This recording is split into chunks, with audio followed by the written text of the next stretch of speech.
ஒரு நாள் பாருங்க, எனக்கு இருக்கிற கோபம் மாதிரி பல லட்சக்கணக்கான இளைஞர்கள் வெறி வரும்.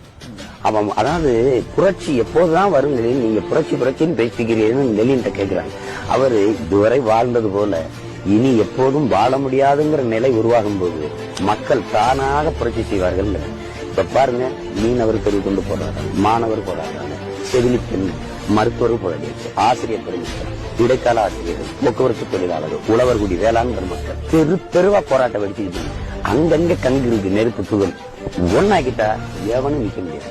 அந்த வேலையை தான் செஞ்சுக்கிட்டு இருக்கோம். கொஞ்ச நாள் தான், நீங்க கொஞ்ச நாள் பாருங்க, நீரற்ற நகரமாயிரும். என்ன சொன்னாலும் மக்களுக்கு புரியல, கடுமையான வறுமை, ஒரு தலைமுறை வெறி கொண்டு எந்திரிக்குது. அது ஏன்னா அது புரியுது, செய்யுது, பேராபத்தை நோக்கி போகுது, நம்ம வாழ முடியாத சூழல் உருவாக்கிடுவாங்க. ஆனா மனசாட்சி தொட்டு சொல்லுங்க, இவர் சொல்றதெல்லாம் நடக்குதா இல்லையா? அதுக்கு மேல உங்க விருப்பம். நீர் மாசுபட்டுச்சா இல்லையா? தண்ணி கிடைக்க பஞ்சமா வந்ததா இல்லையா? உணவு ரசாயனமா மானதா இல்லையா? தோடுக்குள்ளைய மூக்கத்துக்குள்ளைய நீ பிட்டா மறைச்சு கொண்டு எழுதிட முடியும்னு நம்ப சொல்றேன். ஆனால் இந்த ஓட்டு போடுற பெட்டி, இவ்வளவு பெரிய பெட்டிகளை ஒண்ணும் செய்ய முடியாதுன்னு நம்ப சொல்றேன். இது சரியா பதிவு நடக்குங்கிற இந்த மூக்கத்துக்குள்ள பிட்டு கொண்டு போய் எழுதிடுவான்னு நம்ப சொல்றேன். அருணாக்கொடியா இருக்க சொல்ற, பூணூலா இருக்க சொல்ற, தாலிய கழட்ட சொல்ற. இதெல்லாம் ஒரு ஜனநாயக நாடா? ஏன் எனக்கு படிக்கிறது இந்த நாட்டுல மட்டும் நான் விரும்பிய கல்வியை கற்கிறது ஏன் எனக்கு இவ்வளவு கடினமையா இருக்கு? ஏன் உலகத்தில் எந்த நாட்டிலே கல்வி ஏன் சுகமா இல்லாம சுமையா இருக்கு? ஏன் இவ்வளவு கொடுமையா இருக்கு? உங்களெல்லாம் யாரா மருத்துவராக சொன்னதுன்னு கேக்குறீங்களா? என்ன கணக்குல இதை கொண்டு வரீங்க? ஆனா உங்களை நான் மன்னிக்கவே மாட்டேன்டா. ஏன் தெரியுமா? பிட் எடுத்துட்டு வருவாங்கன்னா ஓகே, ஒரு லாஜிக்கா பப்ளிக் எக்ஸாம்ல நம்ம எப்பயுமே செக் பண்ற ஒரு விஷயம் தான். அதுக்குன்னு தோடுல எவனாவது பிட்டு வைப்பானா? எந்த அளவுக்கு உங்களோட அறிவு இருக்கு பாத்தியா?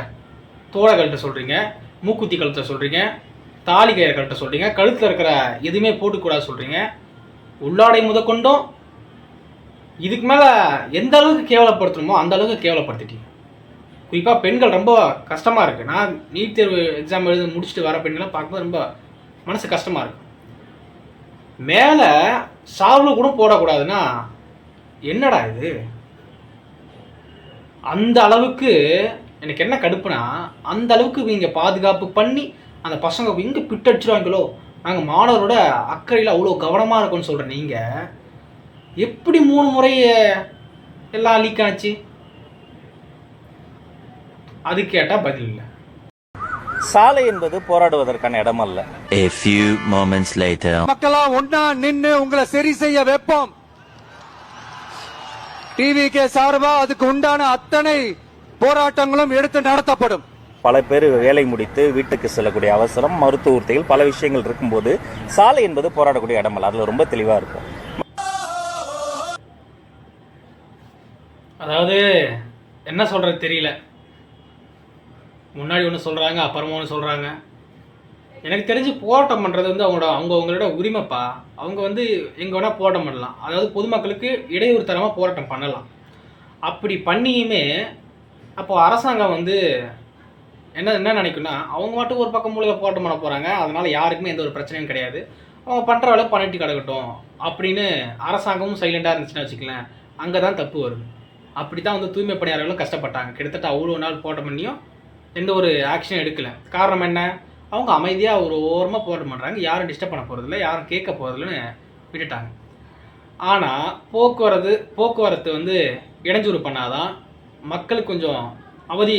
அதாவது இந்த ரோட்டில் ஒரு முக்கியமான இடத்துலலாம் போயிட்டு போராட்டம் பண்ணாதான் அப்போ தான் உடனே நீங்கள் ஆக்ஷன் எடுப்பீங்க. ஐயோ ஏதோ ஒரு பிரச்சனை நடக்குமே அப்படின்னு வந்து உடனே கொஞ்சம் அந்த நடவடிக்கை எடுப்புன்றதுனால தான் மக்களும் அதை செய்யலாம்.